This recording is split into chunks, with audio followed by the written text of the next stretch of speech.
और उसका हिंदी में अनुवाद बताएं तो।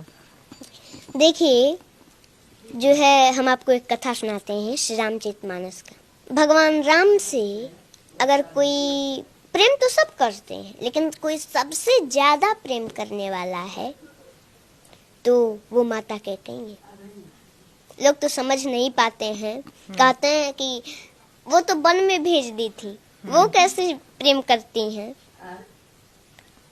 तो वही सबसे ज्यादा प्रेम करती है। वो वन में भेजी थी तो भगवान राम को दिए हुए वचन को पूरा करने के लिए वो वन में भेजी थी। वही सबसे ज्यादा प्रेम करने वाली।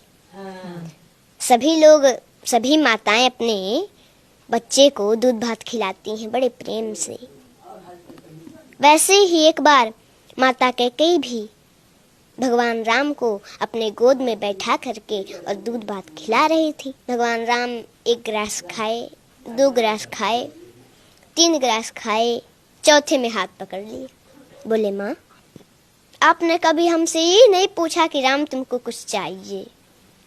तो माता कैकेयी बोली कि अरे पुत्र, अरे राम, तुमको कुछ चाहिए तो जल्दी बोलो, क्या चाहिए? तुमको कुछ चाहिए, जल्दी बोलो। तुम्हें मांगने में देरी हो सकती है, मुझे देने में देरी नहीं हो सकती। भगवान राम बोले, माँ, पहले मेरी कसम खाओ कि जो मैं मांगूंगा वो दोगी। माता कैकेयी बोली, हाँ राम, मैं तेरा कसम खाती हूँ, जो तुम मांगोगे वो हम देंगे तुमको। मांगो, क्या चाहिए? भगवान राम बोले, माँ, लेकिन जो मैं मांगने जा रहा हूँ अगर वो आप दे दोगी तो संसार में कोई भी आपका नाम, अपने बच्ची का नाम नहीं रखेगा। तो कैकेयी माता बोली, मुझे मंजूर है राम, बताओ ना क्या चाहिए। मेरा नाम, अपनी बेटी का नाम कोई न रखे, ये मुझे मंजूर है। मेरा राम प्रसन्न रहे, इससे बढ़कर मेरे लिए और क्या हो सकता है। भगवान राम बोले, माँ, लेकिन जो मैं मांगने जा रहा हूँ अगर आप दे देंगी तो संसार में आपका अपजस होगा। माता कैकेयी बोली, मुझे जस मिले, मेरा राम प्रसन्न न रहे तो वो जस मुझे नहीं चाहिए, मुझे अपजस मंजूर है। भगवान राम के आंखों में आंसू आ गए। बोले, माँ, लेकिन जो मैं मांगने जा रहा हूँ वो आप दे देंगी ना, तो कदाचित आपको वैधव्य जीवन भी देखना पड़ सकता है। माता कैकेयी जब ये सुनी मौन हो गई। आप ही बताइए, कोई भी भारतीय स्त्री हो तो उसको ये बात तो खटकती है। मौन हो गई माता कैकेयी। थोड़ी देर मौन रही, फिर कुछ देर के बाद बोली, राम, मुझे कदाचित वैधव्य जीवन ही क्यों ना देखना पड़े, वो भी मुझे मंजूर है। बताओ तुम्हें क्या चाहिए? भगवान राम बोले, माँ, एक समय ऐसा आएगा, मेरा विवाह होगा, मैं फिर अयोध्या आऊंगा और उस समय हमारे लिए आपको 14 वर्षों का वनवास मांगना पड़ेगा। जब कैकेयी माता वनवास सुनी तो तुरंत धड़ाम से गिर पड़ी, जमीन पर बेहोश हो गई।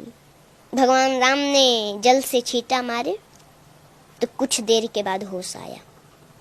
उठ के बैठी, थोड़ी देर मौन है, फिर बोली, राम, रो रही हैं? बोली, राम, देखो, मुझे अपजस भी मंजूर है, मेरा नाम, अपनी बेटी का नाम संसार में कोई न रखे, ये भी मंजूर है। कदाचित तो ना देखना पड़े, वो भी मुझे मंजूर है, लेकिन मेरा राम मुझसे दूर रहे, ये मुझे कदाचित मंजूर नहीं है। राम, मैं तुम्हारे बिना 1 मिनट नहीं रह पाती, तुमने 14 वर्ष सोच भी कैसे लिया? राम, ये वरदान वापस ले लो, मैं नहीं दूंगी, मैं नहीं दे सकती है वरदान। भगवान राम बोले, माँ, आपको ये वरदान देना होगा क्योंकि आपने हमारी कसम खाई है, और अगर मैं बन नहीं गया तो सरभंग ऋषि की जो है मांस गल चुके हैं, बस हड्डियां बची हैं जो कि अब सूख रही हैं। माता सेवरी, उनको हमारा दर्शन कैसे होगा माँ? उनको बन जाना पड़ेगा। उस दिन से माता कैकेयी भगवान राम से थोड़ा हट हट के रहने का प्रयास करने लगी कि वो समय आए और मेरे दिल के टुकड़े टुकड़े न हो जाएं और मैं राम को दिया हुआ वचन पूरा न कर सकूं, उसको दिया हुआ वरदान पूरा न कर सकूं तो क्या होगा? थोड़ा हट हट के रहने का प्रयास करने लगी और उस समय आया, वरदान मांगी। पहले तो भगवान राम को सूचना मिला था कि उनका राज्याभिषेक होने वाला है, लेकिन प्रसन्नता मयान गताभिषेकतस्तथा न ममले वनवास दुःखत मुखाम्बुजश्री रघुनंदनस्य मे सदास्तु सा मंजुल मंगल प्रदा। जब भगवान राम को ये सूचना मिली कि उनका राज्याभिषेक होने वाला है तो उनके मुख पर प्रसन्नता नहीं थी, लेकिन पुनः उसके अगले दिन उनको सूचना मिल गई कि 14 वर्षों का वनवास मिल गया, तो उनके मुख पर थोड़ा सा उदासी भी नहीं थी। उस समय तो प्रसन्न हो रहे हैं कि अरे पिताजी ने हमको अयोध्या का राज नहीं, पिताजी ने मोहि कानन राजू, पिताजी ने मुझे अयोध्या का राज नहीं, मुझे तो जंगल का राजा बना दिया। वो तो प्रसन्न हो रहे हैं